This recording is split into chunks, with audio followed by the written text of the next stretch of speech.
Sama-sama tayong magiging saksi.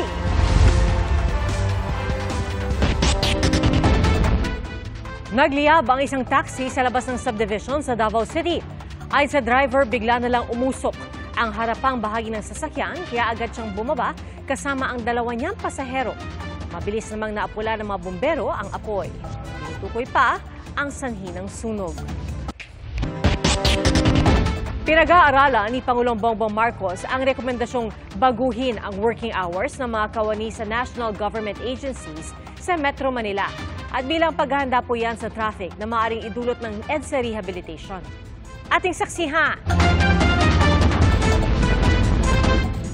Mula alas 6 hanggang alas 8 ng umaga kanina, halos 40 motorista ang nasita sa bahagi ng Santolan, Quezon City. Dahil yan sa iligal na pagdaan sa EDSA busway.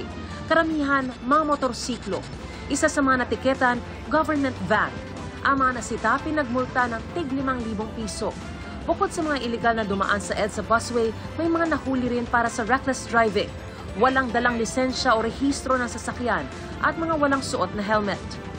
Inaasahan ang pagbigat ng traffic dahil sa napipintong pagsisimula ng rehabilitasyon ng EDSA sa Marso.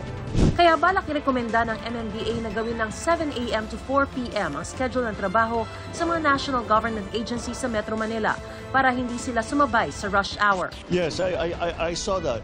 Well, we're studying it. If it works, we'll do it. Pero dapat daw isang guni rin ito sa mga commuter.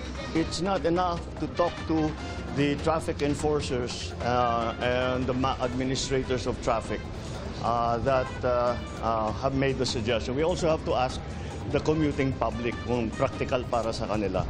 Para sa GMA Integrated News, ako si Mariz Umali ang inyo, saksi. Big time oil price hike ang sasalubong sa mga motorista bukas. 2 piso at 70 sentimo ang madaragdag sa kada litro ng diesel, piso at 65 sentimo naman sa gasolina kada litro. At ang kerosene, 2 piso at 50 sentimo ang taas presyo kada litro. Niyanig ng 5.5 magnitude na lindol ang ilang bahagi ng Southern at Central Luzon, pati na ang Metro Manila bago mag-alas 7 ngayong gabi. Namataan ang sentro nito, 23 kilometro northeast ng Lubang Occidental Mindoro kung saan naitala ang Intensity 4. Intensity 3 naman sa Quezon City, Makati, Taguig, Obando sa Bulacan, Hermosa, Bataan, Cainta, Rizal at Cabuyao, Laguna. Intensity 2 sa Puerto Galera, Oriental Mindoro, Cuenca at Talisay sa Batangas at Tagaytay at Bacoor sa Cavite. Naramdaman din ang pagyanig sa Muntinlupa. At sa PHIVOLCS, posible ang mga aftershock. Tinawag po ng Malacanang na fake news ang mga pahayag ni dating Pangulong Rodrigo Duterte na pinirmahan umano ni Pangulong Bongbong Marcos ang 2025 national budget na sadyang blanko ang ilang bahagi. Saksi, si Ivan Mayrina. Ito yung mga blanko. Hindi mo na nagpasa-ilo with blank. Sa special episode ng podcast na Basta Davaoenyo, may mga pinuna si dating Pangulong Rodrigo Duterte sa hawak nilang kopya ng Bicameral Conference Committee report ng 2025 national budget. Galing daw ito kay Davao Congressman Isidro Ungab na minsan naging chairman ng House Appropriations Committee. Puna ni Ungab, 13 pahina sa Bicam report ng 2025 budget ang may mga blanko sa halaga ng nakalaang pondo. Gaya raw nitong pondo ng NIA o National Irrigation Administration at PCA o Philippine Coconut Authority, BIFAR o Bureau of Fisheries and Aquatic Resources, pati ang pondo sa small-scale irrigation projects at sa agricultural machines, equipment and facilities. Karamihan daw sa mga may blanko nasa pondo ng Department of Agriculture. May blanko rin daw sa unprogrammed appropriations. Ang Bicam report ang resulta ng pagtutugma ng magkaibang bersyon ng Kamara at Senado ng panukalang national budget. Niraratify ang Bicam report ng Kamara at Senado saka isusumite sa Pangulo para mapirmahan. Kapag napirmahan ang General Appropriations Bill o GAB, magiging General Appropriations Act o GAA. So the House and the Senate ratified defective Bicam report. In other words, apektado yung ating GAA. Para ka nag-issue ng check kanya ng blanco to. Ano yung sabihin? Sila na ang maglagay, ang sekretary o ang direktor? Anong kalokohan ng naisip ninyo niya? That is falsification of law. perjury yan or whatever criminal action. You can all go to jail for that.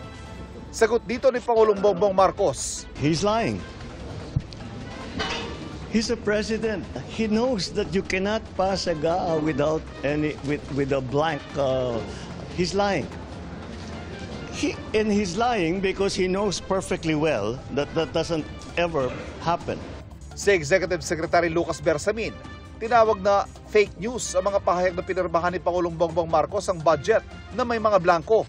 Malisyoso at kriminal anya ang pagpapakalat ng ganito mga pahayag.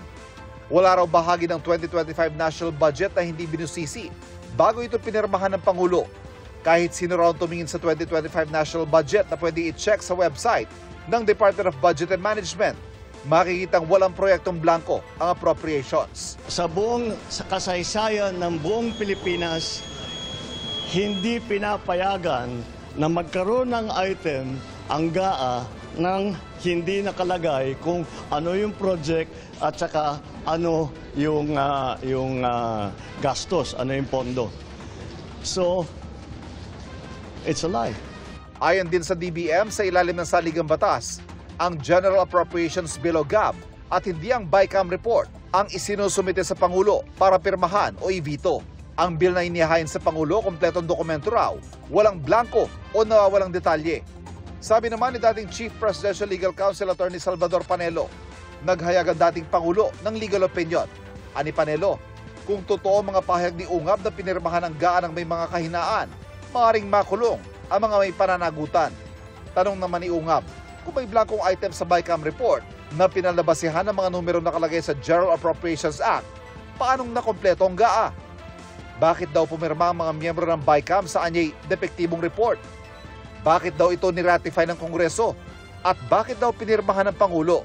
Posible raw sumama si Ungab sa mga petitioner na hihilingin sa Korte Suprema na ideklarang invalid at unconstitutional ang 2025 budget.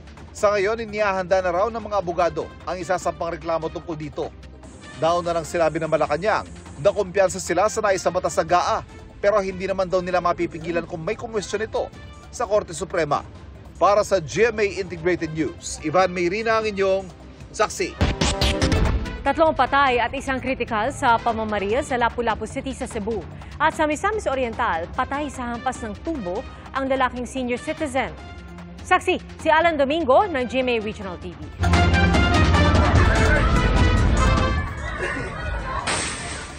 Pasado alas 8 ng umaga nitong Biyernes, nakuna ng video ang isang lalaki na tila may hinahampas. Inaawat na siya ng mga tao sa lugar pero patuloy siya sa pananakit. Lalaking 73 anyos pala ang hinahampas ng lalaki gamit ang tubo. Kini nga suspect, dako man siya kay glawas niya, bataon pa din siya, 53 anyos, na ilog niya ang GI pipe nga gihapak pagin kuno sa iya ha. So, sa suspect, nakuha niya ang tubo o mao iyang gibunal sa nawong mao ang hinungdan sa kamatayon sa kuana. Sumuko kalaunan ang suspect na napag-alamang kapitbahay ng biktima. Di na siya nagbigay ng pahayag. Hindi pa malinaw kung ano ang motibo sa krimen. Sa Lapu-Lapu City, Cebu, 3 ang patay at 1 ang kritikal sa pamamaril. Unang binaril ng suspect ang nakaalitan niyang lalaking kapitbahay. Sunod na binaril ang nakasalubong na babaeng kolektor ng isang lending company. Pangatlong biktima ang isa pang kapitbahay na bumili ng gamot para sa 2 taong gulang na anak na may sakit. Isa pang biktima ang kritikal. Arestado ang suspect na umamin sa krimen. Aminado rin siyang gumagamit ng iligal na droga. Para sa GMA Integrated News, ako si Alan Domingo ng GMA Regional TV ang inyong saksi. Mga kapuso, maging una sa saksi. Mag-subscribe sa GMA Integrated News sa YouTube para sa iba't ibang balita.